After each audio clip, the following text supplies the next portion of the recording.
Welcome friends, તમામ મિત્રોનું જ્ઞાન લાઈવ પરિવાર વતી હું ચેતન પટેલ હાર્દિક સ્વાગત કરું છું. હા, welcome all friends, all viewers of જ્ઞાન લાઈવ ચેનલમાં આપ તમામ મિત્રોનું હાર્દિક સ્વાગત છે. જીપીએલ સિરીઝની અંદર આજે મિત્રો જાહેર વહીવટ વિષય લઈ અને આપની સમક્ષ હાજર થયો છું. તો જાહેર વહીવટ વિષય વિશે આપણે મિત્રો આજે થોડી સ્ટડી કરશું. બરાબર છે. વેલકમ ફ્રેન્ડ્સ, તમામ મિત્રોનું આજના લાઈવ લેક્ચરમાં સ્વાગત છે. તો ઝડપથી મિત્રો શરૂ કરી દઈએ આજનો લાઈવ લેક્ચર. ઓકે, ચલો તો શરૂ કરી દઈએ. આજના લાઈવ લેક્ચરમાં આપ તમામ મિત્રોનું સ્વાગત છે. વેલકમ ટુ જ્ઞાન લાઈવ. હા મોજ, હા મોજે મોજ મિત્રો. તો આપણા આજના લાઈવ લેક્ચરમાં મિત્રો જાહેર વહીવટ, જેને આપણે કહીએ છીએ ગુજરાતીમાં જાહેર વહીવટ, હિન્દીમાં આપણે એને કહીએ છીએ લોક પ્રશાસન. શું કહીએ છીએ હિન્દીમાં આને? તો હિન્દીની અંદર આપણે કહીએ છીએ એને લોક પ્રશાસન. તો આ જે લોક પ્રશાસન સબ્જેક્ટ છે, બરાબર, લોક પ્રશાસન જાહેર વહીવટ વિષય છે, એનો આપણે સ્ટડી કરવાનો છે, જેને આપણે ઇંગ્લિશમાં કહીએ છીએ પબ્લિક. જાહેર એટલે પબ્લિક, જાહેર એટલે કેવું? પબ્લિક. અને એડમિનિસ્ટ્રેશન, પબ્લિક એડમિનિસ્ટ્રેશન, આ સબ્જેક્ટની આપણે આજે શરૂઆત કરવી છે. અને એમાંય ખાસ ગુજરાતમાં જાહેર વહીવટ શું જોવું છે? તો ગુજરાતમાં જાહેર વહીવટ વિશે આપણે આજે સ્ટડી કરવો છે. જાહેર વહીવટ ગુજરાતમાં કઈ પ્રકારે આગળ વધ્યો છે, બરાબર. તો પબ્લિક એડમિનિસ્ટ્રેશન ઇન ગુજરાત, જાહેર વહીવટ ગુજરાતમાં, બરાબર છે. હા, તો લોક પ્રશાસન, બરાબર છે, એ કેવો છે?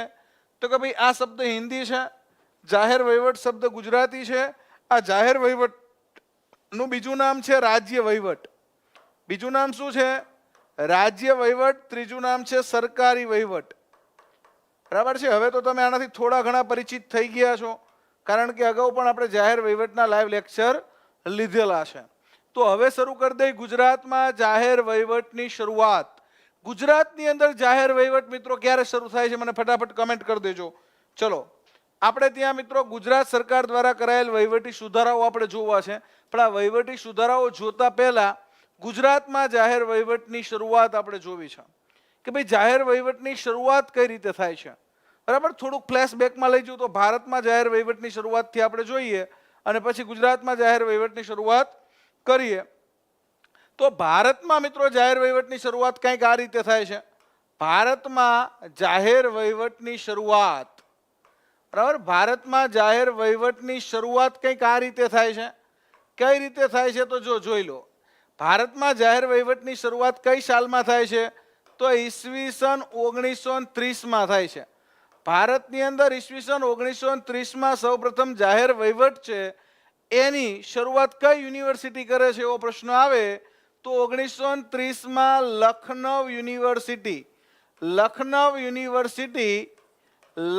યુનિવર્સિટી, ઉત્તર પ્રદેશ, બરાબર, યુપીનું લખનઉ શહેર છે. આ લખનઉ શહેરની અંદર જાહેર વહીવટની શરૂઆત થાય છે, બરાબર. યુપીના લખનઉ શહેરમાં જાહેર વહીવટની શરૂઆત ભારતમાં થાય છે, બરાબર. ભારતની અંદર જાહેર વહીવટ લખનઉ યુનિવર્સિટી શરૂ કરે છે. આ લખનઉ કઈ નદીને કિનારે આવેલું છે? મને કમેન્ટ કરજો, બરાબર. આપણે જોડે જોડે ભૂગોળે તમારું ચકાસતા જઈએ કેવું આવડે છે. તો આ લખનઉ કઈ નદીને કિનારે આવ્યું છે કમેન્ટ કરી દેજો. હવે આ જે છે ને લખનઉ યુનિવર્સિટી યુપી, એ જાહેર વહીવટ શરૂ કરે છે પણ એઝ એ સબ્જેક્ટ શરૂ કરે છે. એઝ એ સબ્જેક્ટ એટલે એક વિષય તરીકે જાહેર વહીવટનો પ્રારંભ કરે છે. લખનઉ યુનિવર્સિટી જાહેર વહીવટ લાવે છે પણ કેવું લાવે છે? તો કે એઝ એ સબ્જેક્ટ લાવે છે, એક વિષય તરીકે જાહેર વહીવટને લાવે છે લખનઉ યુનિવર્સિટી. કે આ લોકો જે લોકોને એમએ પોલિટિકલ સાયન્સ જે લોકો કરતા હોય, બરાબર છે, એમએ પોલિટિકલ સાયન્સ જે લોકો કરતા હોય એ લોકોને એક પેપર એડ કરે છે. વન પેપર, એક પેપર એટલે કે એમએ પોલિટિકલ સાયન્સની અંદર એક સબ્જેક્ટ કેનો રહેશે? તો કે ભાઈ જાહેર વહીવટનો રહેશે. એટલે કે ટોટલી જાહેર વહીવટ શરૂ થતું નથી, બરાબર છે. તો MA political science, very good. Gomti, Lucknow કઈ નદીને કિનારે છે? તો લખનઉ ગોમતી નદીને કિનારે છે. આ ગોમતી છે એ ગંગાની લેફ્ટ હેન્ડ ટ્રિબ્યુટરી છે, ડાબી બાજુની સહાયક નદી છે, બરાબર, ગોમતી નદીને કિનારે આવેલું છે આપણું લખનઉ. હવે ત્યાર પછી ઈસવીસન 1937માં એક બીજી મહત્વની ઘટના બને છે. કઈ ઘટના બને છે જાહેર વહીવટના ક્ષેત્રમાં? ઈસવીસન 1937, ઈસવીસન 1937માં જાહેર વહીવટને લગતી બીજી મહત્વની ઘટના કઈ બને છે? ફટાફટ મને કમેન્ટ કરજો. ઈસવીસન 1937માં જાહેર વહીવટને લગતી બીજી મહત્વની ઘટના ભારતની અંદર બને છે. પછી ઝડપથી આપણે ગુજરાતમાં આવવું છે. તો ભારતની અંદર 1937ની અંદર કઈ યુનિવર્સિટી છે એ સૌપ્રથમ ડિપ્લોમા અભ્યાસક્રમ શરૂ કરે છે? કઈ યુનિવર્સિટી જાહેર વહીવટનો ડિપ્લોમા અભ્યાસક્રમ શરૂ કરે છે સૌપ્રથમ? હા, કઈ યુનિવર્સિટી દ્વારા સૌપ્રથમ જાહેર વહીવટનો ડિપ્લોમા અભ્યાસક્રમ શરૂ કરવામાં આવે છે? Very good. તો આપણે ત્યાં મદ્રાસ યુનિવર્સિટી, બરાબર, મદ્રાસ યુનિવર્સિટી કઈ જગ્યાએ આવેલી છે? તો કઈ મદ્રાસ યુનિવર્સિટી ચેન્નાઈ, બરાબર, ચેન્નાઈ જેને આપણે મદ્રાસ કહીએ છીએ. તો મદ્રાસ યુનિવર્સિટી ચેન્નાઈ ખાતે તમિલનાડુ એનું સ્ટેટ છે ત્યાં આવેલી છે. અને ત્યાં મિત્રો તો કે ભાઈ કયો કોર્સ શરૂ થાય છે? તો diploma in world public administration. Diploma in world public administration, આવો એક કોર્સ કોણ શરૂ કરે છે? તો આવો કોર્સ શરૂ કરે છે 1937માં, બરાબર છે. કોણ શરૂ કરે છે? નો સાઉન્ડ સર. ભાઈ તમારે મિત્રો મોબાઈલમાં પ્રોબ્લેમ હશે, બાકી અવાજ બરાબર છે, બીજા બધા મિત્રોને બરાબર આવે છે. જયેશભાઈ તમારા મોબાઈલમાં સાઉન્ડમાં પ્રોબ્લેમ હશે, બાકી બધા મિત્રોને સાઉન્ડ ઓકે આવે છે ને? ત્યાર પછી તો કે ભાઈ ત્યાર પછી મિત્રો ઈસવીસન 1937 પછી મહત્વની ઘટના 1950માં. 1950માં કઈ ઘટના બને છે મને ફટાફટ કમેન્ટ કરી દેજો. ચલો, મદ્રાસ યુનિવર્સિટી સૌપ્રથમ ડિપ્લોમા શરૂ કરે છે. મદ્રાસ યુનિવર્સિટી સૌપ્રથમ શું કરે છે? તો કે ભાઈ ભારતની અંદર સૌપ્રથમ ડિપ્લોમા અભ્યાસક્રમ શરૂ કરનાર યુનિવર્સિટી કઈ? તો મદ્રાસ યુનિવર્સિટી. તો કે ભાઈ જાહેર વહીવટની અંદર ભારતમાં જે સૌપ્રથમ શરૂઆત કરનાર દેશ છે એ કયો છે? ભારતનો જાહેર વહીવટનો સૈદ્ધાંતિક અભ્યાસ શરૂ કરનાર યુનિવર્સિટી કઈ છે? કે જેની અંદર જાહેર વહીવટનો ભારતમાં સૈદ્ધાંતિક કોર્સ શરૂ થયો, ડિગ્રી કોર્સ શરૂ થયો અને વિદ્યાર્થીઓ છે એ પબેડ, બીએ પબેડ કરતા શરૂ થયા. ડિપાર્ટમેન્ટ અલગ કોણે બનાવ્યો? તો 1950માં નાગપુર યુનિવર્સિટીએ સૌ પ્રથમ ભારતમાં જાહેર વહીવટની શરૂઆત, એક ડિપાર્ટમેન્ટ આનો અલગ કર્યો. આનો ડિપાર્ટમેન્ટ ઓફ પબેડ, ડિપાર્ટમેન્ટ ઓફ પબેડ સૌ પ્રથમ કોણે શરૂ કર્યો? ડિપાર્ટમેન્ટ ઓફ પબ્લિક એડમિનિસ્ટ્રેશન સૌ પ્રથમ શરૂ કરનાર હતી નાગપુર યુનિવર્સિટી. અને નાગપુર ક્યાં આવ્યું મિત્રો? તો નાગપુર આવ્યું મહારાષ્ટ્રમાં. MH, બરાબર, નાગપુર, મહારાષ્ટ્રના નાગપુર ખાતે, વિદર્ભ ક્ષેત્ર જેને કહે છે, ત્યાં જાહેર વહીવટનો કેવો? તો કે ભાઈ ડિપાર્ટમેન્ટ શરૂ થયો. અને ડિપાર્ટમેન્ટ ક્યારે શરૂ થાય? તો કે અહીંયા નાગપુર યુનિવર્સિટીએ BA પબેડ, BA in public administration શરૂ કર્યું.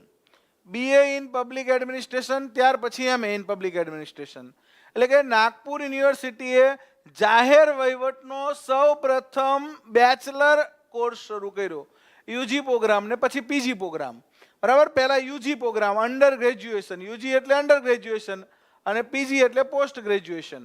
તો સૌ પ્રથમ જાહેર વહીવટનો યુજી પ્રોગ્રામ કોણે શરૂ કર્યો ભારતમાં?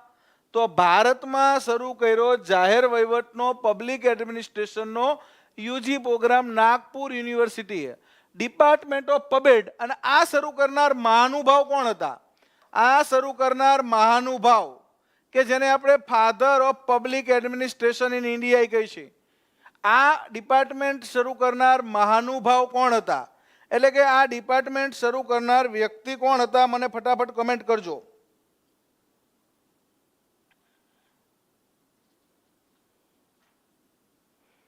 આ ડિપાર્ટમેન્ટ શરૂ કરનાર વ્યક્તિ કોણ હતા? મને ફટાફટ કમેન્ટ કરજો.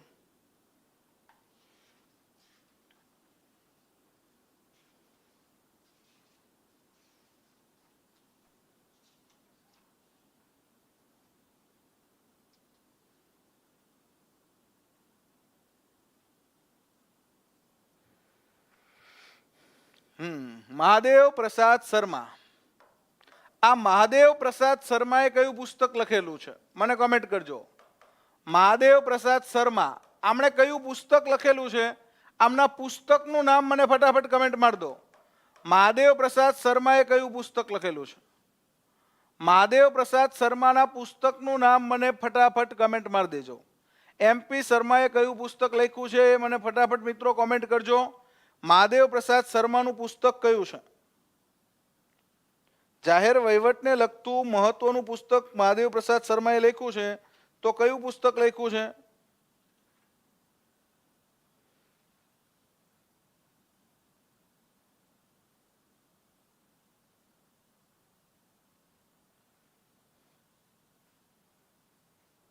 એમના પુસ્તકનું નામ છે public administration in theory and practice.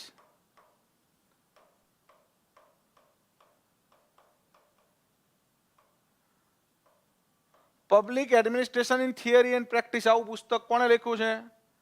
હા, introduction to the study of public administration છે LD વ્હાઇટનું છે. Jigar, introduction to the study of public administration જાહેર વહીવટનું પહેલું પુસ્તક છે જે LD વ્હાઇટે લખેલું છે. કોણે લખેલું છે જીગર? LD વ્હાઇટે. તો અહીંયા public administration in theory and practice પુસ્તક કોનું છે? મહાદેવ પ્રસાદ શર્માનું છે, જેને આપણે father of Indian public administration તરીકે પણ ઓળખીએ છીએ. ત્યાર પછી ભારતની અંદર જાહેર વહીવટની સૌથી મોટી ઘટના ઈસવીસન 1954માં એક સંસ્થા સ્થપાય છે. એ કોના, તો કે ભાઈ કોની પ્રેરણાથી? તો એ પ્રેરણા હોય છે Paul H. Appleby. Paul H. એપલબીની ભલામણ છે. Paul H. એપલબીની ભલામણથી આપણે ત્યાં 1954માં એક જાહેર વહીવટની સંસ્થા સ્થપાય છે.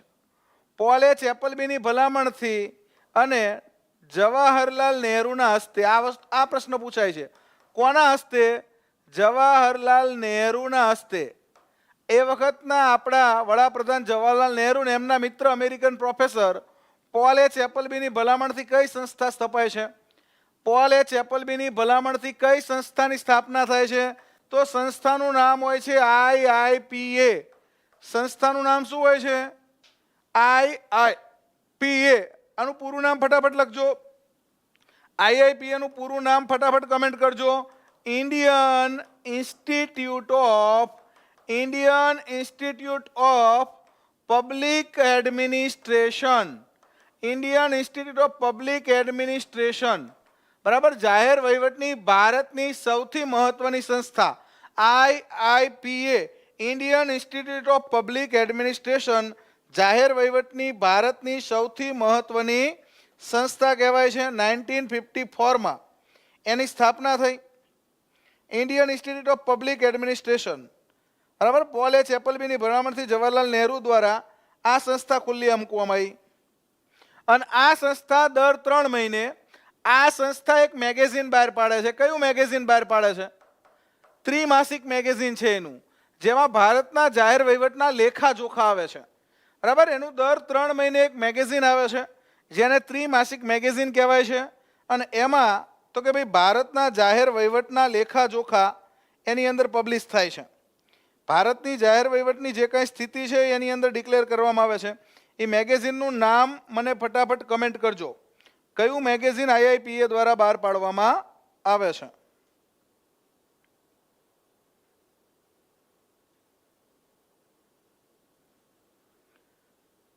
હા, Indian Journal of public Administration. Very good.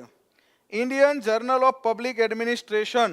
બરાબર. જેની અંદર ભારતના જાહેર વહીવટના લેખા જોખા. Indian Journal of public Administration કોણ બહાર પાડે છે? Indian Journal of public Administration. તો એ બહાર પાડવાનું કામ કરે છે IIPA. બરાબર. એ બહાર પાડવાનું કામ કોણ કરે છે? IIPA, Indian Journal of public administration. હા, IIPA સંસ્થા ક્યાં આવેલી છે? કોમેન્ટ મારજો. IIPA સંસ્થા ક્યાં આવેલી છે?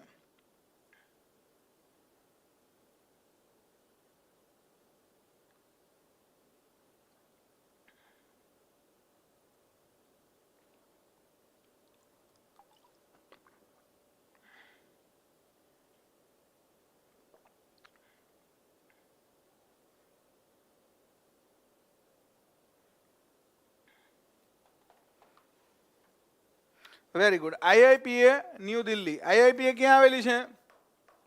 ન્યૂ દિલ્હી. અને કયું મેગેઝિન બહાર પાડે છે? Indian Journal of public Administration. Indian Journal of public Administration દર 3 મહિને. અત્યારે આના ડાયરેક્ટર કોણ છે આઈઆઈપીએ ના? મને કમેન્ટ કરજો. આઈઆઈપીએ ના ડાયરેક્ટર કોણ છે? ફટાફટ મને કમેન્ટ કરજો. Who is the director of IIPA? IIPA ના ડાયરેક્ટરનું નામ ફટાફટ મને કમેન્ટ કરી દેજો. આઈઆઈપીએ ના ડાયરેક્ટરનું. અને આઈઆઈપીએ જેવી કઈ સંસ્થા ગુજરાતમાં કાર્યરત છે? આઈઆઈપીએ જેવી કઈ સંસ્થા ગુજરાતમાં કાર્યરત છે? આઈઆઈપીએ જે સંસ્થા છે આવી જ એક સંસ્થા ગુજરાતમાં, હવે આપણે ગુજરાતમાં જવું છે, તો આઈઆઈપીએ જેવી કઈ સંસ્થા ગુજરાતમાં કાર્યરત છે? મને કમેન્ટ કરજો. આઈઆઈપીએ જેવી સંસ્થા છે ગુજરાતમાં કાર્યરત છે, તો કઈ આઈઆઈપીએ જેવી સંસ્થા ગુજરાતમાં કાર્યરત છે એ મને કમેન્ટ કરજો. હા, આઈઆઈપીએ જેવી કઈ સંસ્થા ગુજરાતમાં કાર્યરત છે એ કમેન્ટ કરજો.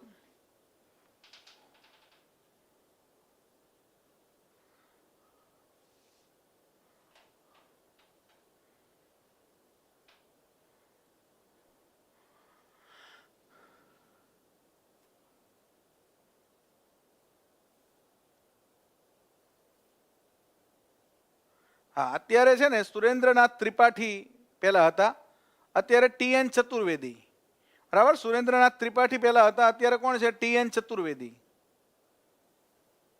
ઓકે, હવે આના જેવી એક સંસ્થા ગુજરાતમાં કાર્યરત છે અને એનું નામ છે મિત્રો 1962માં આપણે ત્યાં એક સંસ્થા કાર્યરત થઈ અને એ આઈઆઈપીએ જેવું કામ કરે છે. એનું નામ હતું આઈપીએ. આ આઈપીએ નું પૂરું નામ શું છે? આપણે ત્યાં આઈઆઈપીએ જે રીતે દિલ્હીની અંદર કામ કરે છે એવી રીતે ગુજરાતમાં કઈ સંસ્થા કામ કરે છે? આઈપીએ. અને આ આઈપીએ નું પૂરું નામ શું છે? 1962માં આપણે ત્યાં એક સંસ્થા શરૂ થઈ અને આનું નામ છે institute of public administration. Institute of public administration. Institute of public administration ક્યાં આવેલી છે? આ ઇન્સ્ટિટ્યૂટ ઓફ પબ્લિક એડમિનિસ્ટ્રેશન એનું સ્થળ મને કોમેન્ટ કરજો. કયા સ્થળે આવેલી છે? કયા સ્થળે ઇન્સ્ટિટ્યૂટ ઓફ પબ્લિક એડમિનિસ્ટ્રેશન આવેલી છે? આ જ ઇન્સ્ટિટ્યૂટ ઓફ પબ્લિક એડમિનિસ્ટ્રેશન છે એની આગળ સરદાર પટેલનું નામ લાગ્યું. એસપીઆઈપીએ ઇન્સ્ટિટ્યૂટ ઓફ પબ્લિક એડમિનિસ્ટ્રેશન હતું, એની આગળ સરદાર પટેલ નામ ક્યારે લાગ્યું? કઈ સાલમાં ઇન્સ્ટિટ્યૂટ ઓફ પબ્લિક એડમિનિસ્ટ્રેશન છે એ Sardar Patel Institute of public Administration બની? Sardar Patel Institute of public Administration એટલે કે સ્પીપા નામ ક્યારે થયું? આઈપીએ નું નામ હતું. આ સ્થળ કયા સ્થળે આવેલી છે? તો અમદાવાદ, GJ1. બરાબર, અમદાવાદ ખાતે સ્પીપા આવેલું છે. સરદાર Patel Institute of public administration આપણે ત્યાં વહીવટી તાલીમ માટેની સર્વોચ્ચ સંસ્થા કહેવાય. એટલે કે ગુજરાતની સર્વોચ્ચ તાલીમી સંસ્થા કઈ? તો આ છે ગુજરાતની સર્વોચ્ચ તાલીમ સંસ્થા.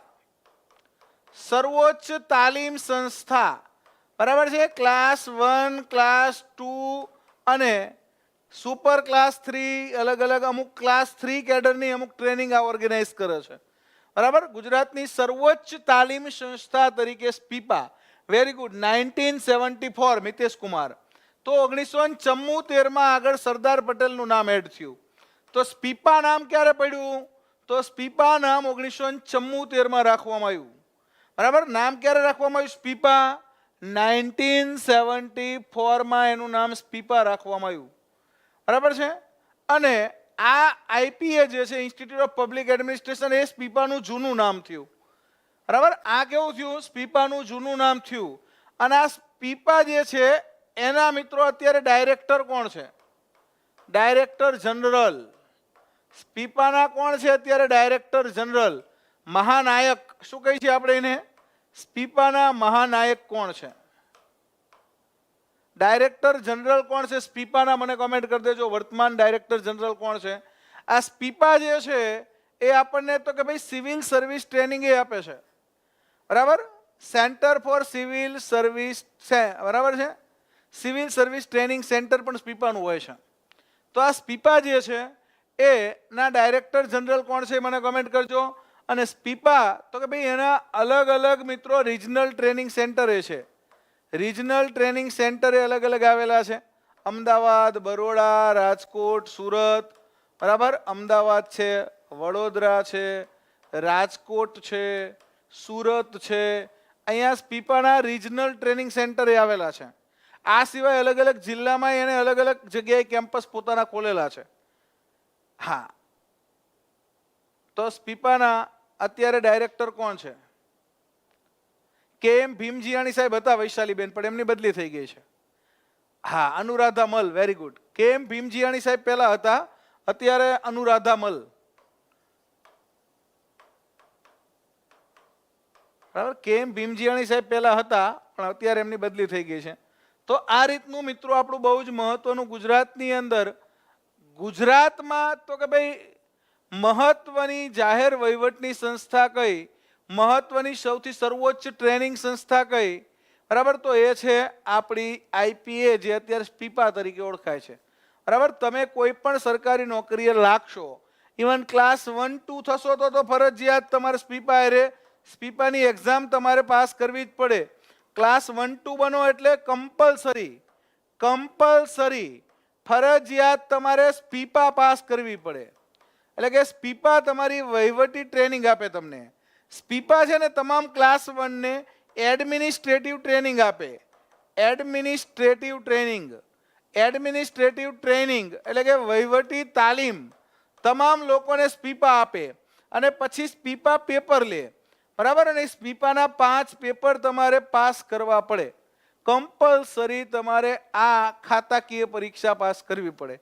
સ્પીપા છે એ તમારે કમ્પ્લીટ ક્લિયર કરવી પડે, બરાબર. તો અહીંયા મિત્રો આપણે ત્યાં ગુજરાતમાં આપણે જાહેર વહીવટની શરૂઆત કરવી છે, બરાબર. અને ત્યાર પછી ગુજરાતમાં એક યુનિવર્સિટી છે. આ પ્રશ્ન પણ અગાઉ પૂછાઈ ગયો છે. સૌ પ્રથમ જાહેર વહીવટની શરૂઆત કરનાર યુનિવર્સિટી કઈ? જાહેર વહીવટની સૌ પ્રથમ શરૂઆત કરનાર યુનિવર્સિટી ગુજરાતમાં 1967માં, બરાબર, Veer Narmad South Gujarat University. Veer Narmad South Gujarat University 1967માં યુજી કોર્સ શરૂ કરે છે, અંડર ગ્રેજ્યુએશન. અને 1970માં પીજી કોર્સ શરૂ કરે છે. એટલે ગુજરાતમાં જાહેર વહીવટનો સૌ પ્રથમ સ્નાતક કાર્યક્રમ કોણ શરૂ કરે છે? તો એ ચાલુ કરે છે, આ ઓફિસ આસિસ્ટન્ટને આપે છે, બરાબર, ક્લર્કને આપે છે, સિનિયર ક્લાર્કને ટ્રેનિંગ આપે છે. સ્પીપા છે અલગ અલગ પ્રકારની ટ્રેનિંગ પ્રોવાઈડ કરતું હોય છે. અને એ તો કે ભાઈ જે ક્લાસ 3 છે એમને એના રિજનલ ટ્રેનિંગ સેન્ટરમાં, મેઇન સ્પીપા કેમ્પસમાં તો ક્લાસ 1, 2 ને એ લોકો ટ્રેનિંગ પ્રોવાઈડ કરતા હોય છે. તો દક્ષિણ ગુજરાત વીર નર્મદ યુનિવર્સિટી જે છે ત્યાં તો કે ભાઈ યુજી કોર્સ સૌ પ્રથમ જાહેર વહીવટનો અભ્યાસ શરૂ કરનાર યુનિવર્સિટી તો વીર નર્મદ યુનિવર્સિટી દક્ષિણ ગુજરાત યુનિવર્સિટી, જેને આપણે કહી છીએ. સાઉથ ગુજરાત યુનિવર્સિટી, જેની સાથે તો કે ભાઈ સાઉથ ગુજરાતના સુરતના કવિ નર્મદનું નામ જોડાયેલું છે. એવા વીર નર્મદ દક્ષિણ ગુજરાત યુનિવર્સિટી ખાતે મિત્રો તો કે ભાઈ વીર નર્મદ દક્ષિણ ગુજરાત યુનિવર્સિટી ખાતે સૌ પ્રથમ જાહેર વહીવટનો યુજી કોર્સ 1967માં શરૂ થયો. તો આ રીતે હવે ગુજરાતમાં જાહેર વહીવટની મિત્રો શરૂઆત થઈ ગઈ છે. હવે એમાં આપણે આગળ વધીએ જાહેર વહીવટની અંદર. તો આપણે ત્યાં ગુજરાતની અંદર જાહેર વહીવટની જે મહત્વની સમિતિઓ છે, બરાબર, ગુજરાત સરકાર દ્વારા કરાયેલા વહીવટી જે સુધારાઓ છે એના ઉપર આપણે ફોકસ કરવું છે. ગુજરાત ગવર્મેન્ટ દ્વારા જે એડમિનિસ્ટ્રેટિવ સુધારાઓ, વહીવટી સુધારાઓ ભારત સરકારે 2 કર્યા, બરાબર. એ પણ એક્ઝામમાં પૂછાઈ ગયા છે કે ભાઈ ભારત સરકાર છે એ 2 વહીવટી સુધારા કરે છે. ભારત સરકારના વહીવટી સુધારા, ખાલી રિવિઝન કરાવું છું.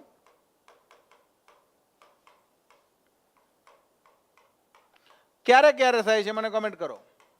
પહેલો સુધારો ક્યારે થાય છે? ભારત સરકારનો પહેલો વહીવટી સુધારો ક્યારે થાય છે અને બીજો વહીવટી સુધારો ક્યારે થાય છે? ખાલી મને વહીવટી સુધારો ક્યારે થયો એ જ કહેવાનું છે. અને એના વહીવટી સુધારા પંચના અધ્યક્ષ કોણ હતા એટલું જ કહેવાનું છે, બરાબર. આ પ્રશ્ન અગાઉ સિનિયર ક્લાર્કમાં પૂછાઈ ગયો છે.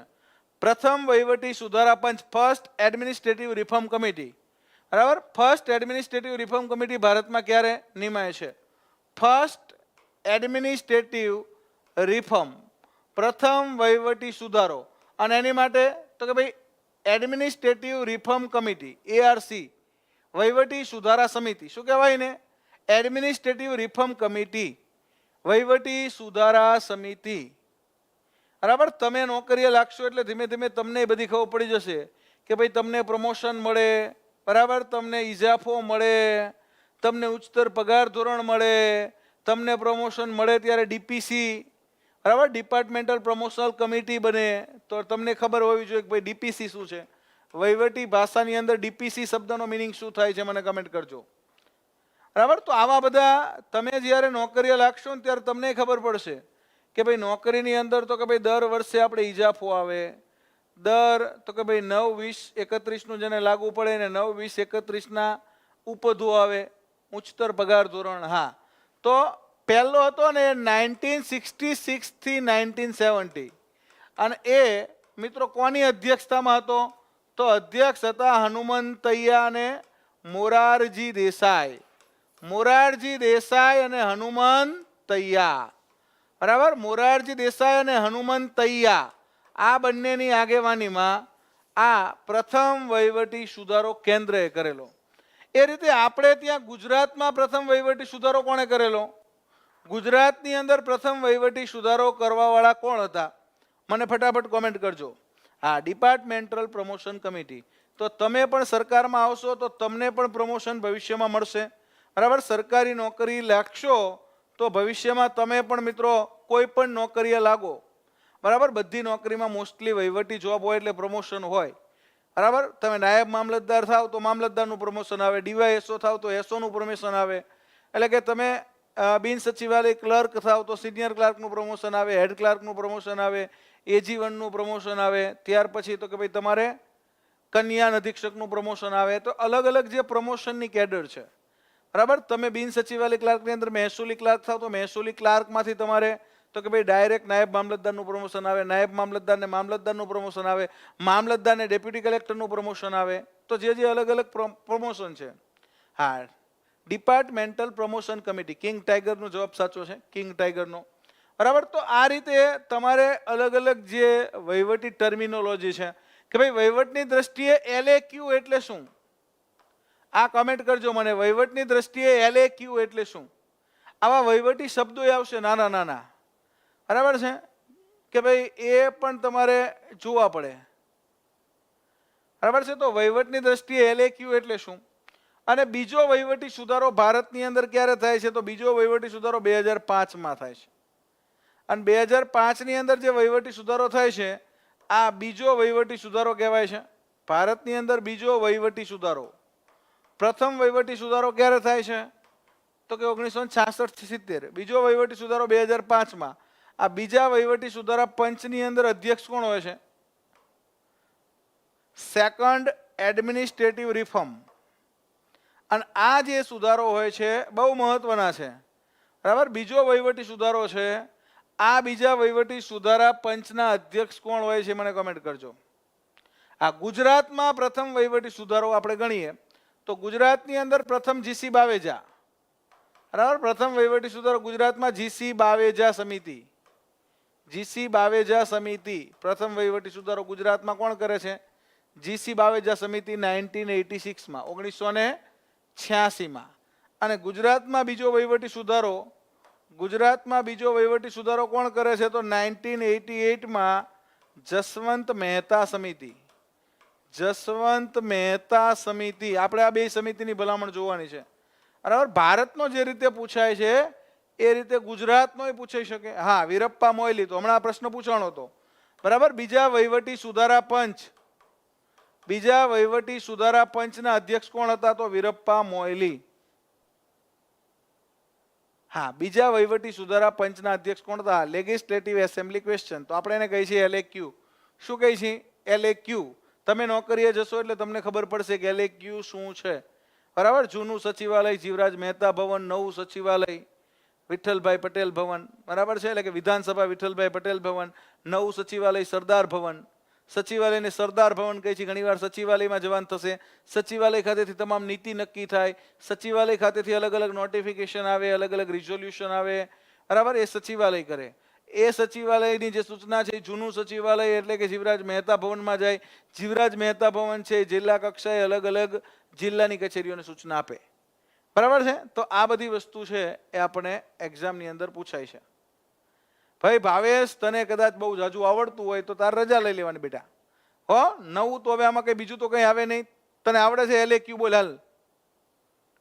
તો આવડતું ના હોય શું કામ ને હાલી નીકળો હો. બરાબર. અને જે છોકરાને શીખવું હોય શીખવા દે ને ભાઈ. તને બધું આવડતું હોય તું આવતો રાહ, તને પર્સનલ ભણાવું.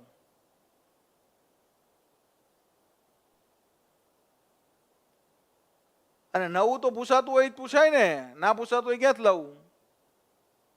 પરીક્ષામાં પૂછાય એવું ભણાવવું પડે ને ભાઈ. હા, ના પૂછાય એવું ભણાવવાનો કોઈ મિનિંગ છે? ચલો આગળ વધીએ મિત્રો. તો આપણે ત્યાં 2 વહીવટી સુધારા પંચ આવ્યા અને એમણે જે ભલામણ કરીને એ એક્ઝામની અંદર પૂછાય. બરાબર. એક્ઝામની અંદર ઘણીવાર આ વહીવટી સુધારા પંચની ભલામણમાંથી બેઠું વાક્ય પૂછેલું છે. બરાબર. અને બેઠું વાક્ય ઘણીવાર પૂછી લે ને ત્યારે આપણને તકલીફ થાય કે યાર આ કેવી રીતે પૂછી લીધું, પણ ઘણીવાર આવું બેઠું વાક્ય ઉઠાઈને પૂછી લે છે. બરાબર. તો કેવું બેઠું વાક્ય? તો જો પહેલી ભલામણ GC બાવેજા સમિતિની વહીવટી ઢીલ નિવારી લોક ફરિયાદનો સમયસર નિકાલ કરવો.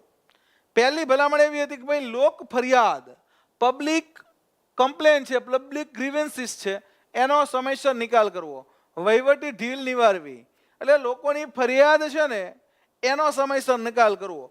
પ્રથમ વહીવટી સુધારાની અંદર મિત્રો GC બાવેજા સમિતિ 1986માં આપણે આ મૂકી 228 ભલામણ એમને આપણને આપી. GC બાવેજા સમિતિએ કેટલી ભલામણ આપી? તો કે ભાઈ 228 ભલામણ છે, એમાં મોટા ભાગની ભલામણોનો મહદ અંશે સ્વીકાર થયો છે. બરાબર. 228 જેટલી ભલામણો કરી અને આ 228 ભલામણોમાંથી તો કે ભાઈ મોટા ભાગની ભલામણોનો સ્વીકાર થયો. જો આની તમે હવે જોજો કેવી ભલામણ છે. આ ભલામણ ઘણીવાર એક્ઝામની અંદર આવી જાય છે. બરાબર. તો પહેલી ભલામણ છે વહીવટી ઢીલ નિવારી લોક ફરિયાદનો સમયસર નિકાલ કરવો. બીજી ભલામણ છે વર્ગ 3ની સીધી ભરતી. જો આ અત્યારે આ ભલામણ તમે લાગુ પડે છે. વર્ગ 3ની સીધી ભરતીમાં મૌખિક ઇન્ટરવ્યુની જગ્યાએ હેતુલક્ષી કસોટીથી ભરતી કરવી. બરાબર. તો આ ભલામણ અત્યારે તમને લાગુ પડે છે. વર્ગ 3ની સીધી ભરતીમાં મૌખિક ઇન્ટરવ્યુની જગ્યાએ ઓબ્જેક્ટિવ કસોટી. આ ભલામણ કોની છે? તો આ ભલામણ GC બાવેજા સમિતિની છે. યાદ રાખજો. બરાબર. હવે GC બાવેજા સમિતિએ 1986માં ભલામણ કરી કે ભાઈ વર્ગ 3ની સીધી ભરતી હોય એમાં મૌખિક ઇન્ટરવ્યુ નહીં લેવાનું, ડાયરેક્ટ હેતુલક્ષી કસોટી. એટલે ક્લાસ 3ની અંદર રૂબરૂ મુલાકાત નહીં. રૂબરૂ મુલાકાત માત્ર ક્લાસ 1-2માં. યાદ રાખજો. ખાતાના વડાને જિલ્લા કક્ષાએ સત્તા સોંપણી. ખાતાનો વડો. જો હવે ખાતાનો વડો, વિભાગનો વડો અને કચેરીનો વડો. વહીવટની અંદર 3 શબ્દ આવે. ખાતાનો વડો, વિભાગનો વડો અને કચેરીનો વડો. આમાં સૌથી ઉપર કોણ આવે? ખાતાનો વડો, વિભાગનો વડો અને કચેરીનો વડો. આને ક્રમમાં ગોઠવો. ચલો આ વહીવટી તમને એક પ્રશ્ન આપી દીધો. આવો પ્રશ્ન કોઈ ચોપડીમાં નહીં હોય. ખાતાનો વડો, વિભાગનો વડો અને કચેરીનો વડો એને ક્રમમાં ગોઠવો. સૌથી ઉપર કોણ ને સૌથી નીચે કોણ? ખાતાનો વડો, વિભાગનો વડો અને કચેરીનો વડો. આ 3 આવા શબ્દો તમારે વહીવટની અંદર આવશે. ખાતાના વડા, વિભાગના વડા, કચેરીના વડા.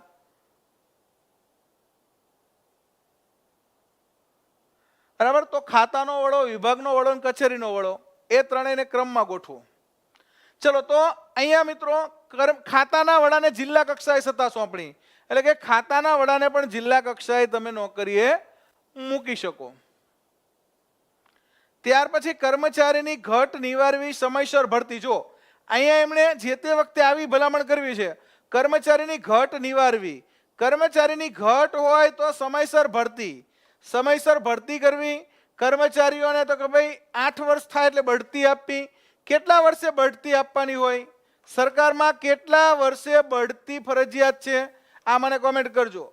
કેટલા વર્ષે તમે બઢતી માટે એલિજિબલ થઈ જાઓ છો? Very good Mitesh Kumar. વિભાગ, ખાતું અને કચેરી.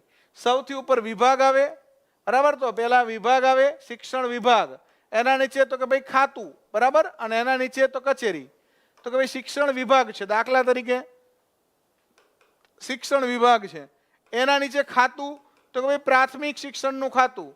અને એના નીચે કચેરી તો કે ભાઈ પ્રાથમિક શિક્ષણાધિકારીની કચેરી. તો કચેરી ઉપર ખાતું, એના ઉપર વિભાગ. બરાબર, વિભાગ ઉપર હોય, વિભાગની પાસે વધારે પાવર છે. પાવર કોની પાસે છે? પાવર વિભાગ પાસે છે. Very good. તો 8 વર્ષે છે ને તમે પ્રમોશન માટે એલિજિબલ થઈ જાઓ. બરાબર, 1/3 વેવ કરે, 1/3 વેવ કરે તો તમને મિત્રો 5.5 વર્ષે પ્રમોશન માટે એલિજિબલ ગણી લે. બરાબર છે. બહુ જરૂરિયાત હોય ક્લાસ 1 ની, ક્લાસ 2 તમે છો તો 5.5 વર્ષે પ્રમોશન તમને મળી જાય છે. ચલો, તો કર્મચારીની સમયસર ભરતી, પછી જે કર્મચારીઓને 8 વર્ષ થઈ ગયા એમની બઢતી, કર્મચારીઓની ટ્રેનિંગ. બરાબર, તાલીમ ઘણીવાર જરૂરી હોય છે. ટ્રેનિંગ વિના આપણને ખબર નથી હોતી કયું કામ કઈ રીતે થશે. બરાબર, ત્યાર પછી બદલીની જોગવાઈ. બરાબર, બદલીની જે જોગવાઈ છે એ પણ કર્મચારીની. જો આ વાક્ય એકવાર પૂછાઈ ગયું છે, આ સેન્ટેન્સ છે એકવાર બેઠું પૂછાઈ ગયું છે. સત્તાનું પ્રતિનિધાન એ ખાલી જગ્યા પ્રક્રિયા છે. આવો પ્રશ્ન એકવાર પૂછાણો હતો. સત્તાનું પ્રતિનિધાન એ કેવી પ્રક્રિયા છે? તો સત્તાનું પ્રતિનિધાન એ વહીવટી પ્રક્રિયા છે. આ પ્રશ્ન એકવાર પૂછી લીધો છે આમાંથી જ. સત્તાનું પ્રતિનિધાન એ કેવી પ્રક્રિયા છે? બઢતી એટલે કે તમને તમારી જે ડેઝિગ્નેશન હોય એના ઉપરનું ડેઝિગ્નેશન મળે. બરાબર, તમારું જે ડેઝિગ્નેશન હોય એનાથી ઉપરનું ડેઝિગ્નેશન મળે, તમને બઢતી મળી કહેવાય. દાખલા તરીકે તમે સિનિયર ક્લાર્ક છો તો હેડ ક્લાર્ક બનો એટલે બઢતી મળી કહેવાય. સિનિયર ક્લાર્કમાંથી હેડ ક્લાર્ક બનવું એને શું કહેવાય? બઢતી, પ્રમોશન. હા, ઇંગ્લિશમાં પ્રમોશન કહેવાય, ગુજરાતીમાં બઢતી કહેવાય. બરાબર, એટલે બઢતી શબ્દ છે એ ગુજરાતી શબ્દ છે અને આપણને તો આવડવો જોઈએ. બરાબર, ગુજરાતી ભાષામાં વહીવટ કરવો એવી ભલામણ કરેલી છે કે વહીવટ માતૃભાષામાં કરવો. આ ભલામણ કોની છે? વહીવટ માતૃભાષામાં કરવો. આ ભલામણ કઈ સમિતિની છે? વહીવટ માતૃભાષામાં કરવો. આ ભલામણ કઈ સમિતિની છે? અને ગુજરાતી તો આવડવું જ જોઈએ. બરાબર, હું કાયમ એક વાક્ય કહું છું, વાત મારી જેને સમજાતી નથી એ ગમે તે હોય ગુજરાતી નથી. બરાબર, વાત મારી જેને સમજાતી નથી એ ગમે તે હોય પણ ગુજરાતી નથી. એટલે વાત મારી જેને સમજાતી નથી એ ગમે તે હોય ગુજરાતી નથી. અને અહીંયા તમને બઢતીનું મારે ઇંગ્લિશ કરવાનું. બઢતી એટલે પ્રમોશન. અને આ પ્રતિનિધાન એટલે શું મને કહેજો. સત્તાનું પ્રતિનિધાન, તો આ પ્રતિનિધાન શબ્દ છે ગુજરાતી શબ્દ છે. આ શબ્દ છે એ મને સરળ ગુજરાતી ટર્મમાં સમજાવો. પ્રતિનિધાન એટલે શું? સરળ ગુજરાતી શબ્દ આનો કયો આવે? પ્રતિનિધાન એટલે શું આમ તો? બરાબર, પ્રતિનિધાન એટલે શું કરવું? જો ઘણાને આ પ્રતિનિધાન ગુજરાતી શબ્દ છે ને તોય નહીં સમજાય. બઢતી ના સમજાણો તો પ્રતિનિધાન એ નહીં સમજાય. હા, એ જિંદગી હવે તો દે તું મરવાનું, આ ગુજરાતીનું ગુજરાતી કરવાનું. હે જિંદગી, હા હવે તો દે તું મરવાનું, આ ગુજરાતીનું ગુજરાતી કરવાનું. પ્રતિનિધાન એટલે સત્તાની સોંપણી. પ્રતિનિધાન એટલે શું થાય? સત્તાની સોંપણી. તો કે ભાઈ સત્તા કોને સોંપવી એ વહીવટી પ્રક્રિયા છે, તો તેમાં રાજકીય હસ્તક્ષેપ થવો જોઈએ નહીં.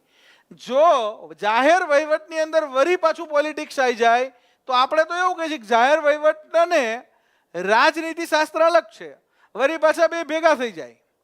તો રાજકીય હસ્તક્ષેપ ના થવો જોઈએ.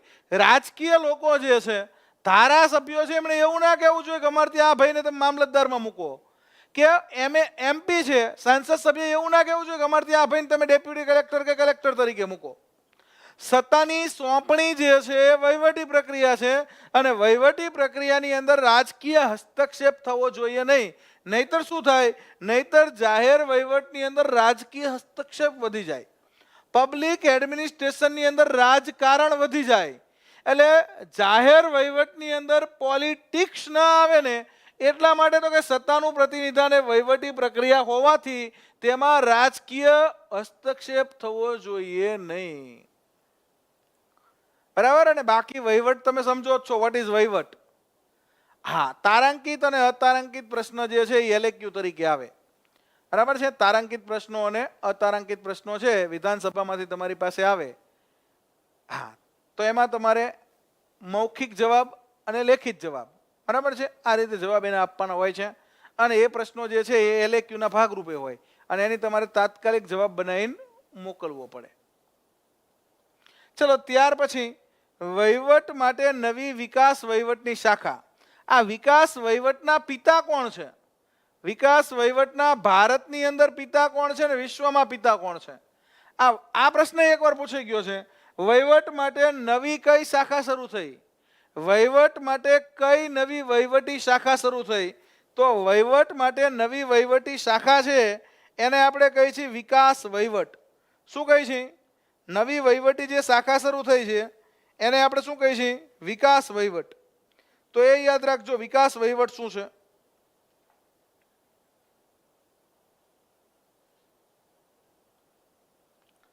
નવી વહીવટી શાખા છે એને શું કહે છે? વિકાસ વહીવટ.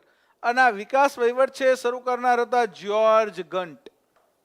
અને આ જ્યોર્જ ગન્ટે વિશ્વમાં આપ્યું, ભારતમાં એને શરૂ કર્યું. ભારતમાં એને લાવ્યા યુએલ ગોસ્વામી. યુએલ ગોસ્વામી, બરાબર. નરેન્દ્રભાઈ મોદી પણ વિકાસ પુરુષ આપણે કહી છે, પણ વિકાસ વહીવટના પિતા કોણ છે? પ્રાથમિક શિક્ષકનું પ્રમોશન ના થાય, ભરતભાઈ, બરાબર. પ્રાથમિક શિક્ષકની નોકરી એવી છે કે લાગ્યા ત્યારે માસ્તર અને નિવૃત્ત થાય ત્યાં સુધી માસ્તર, એને કોઈ પ્રમોશન આવતું નથી, બરાબર.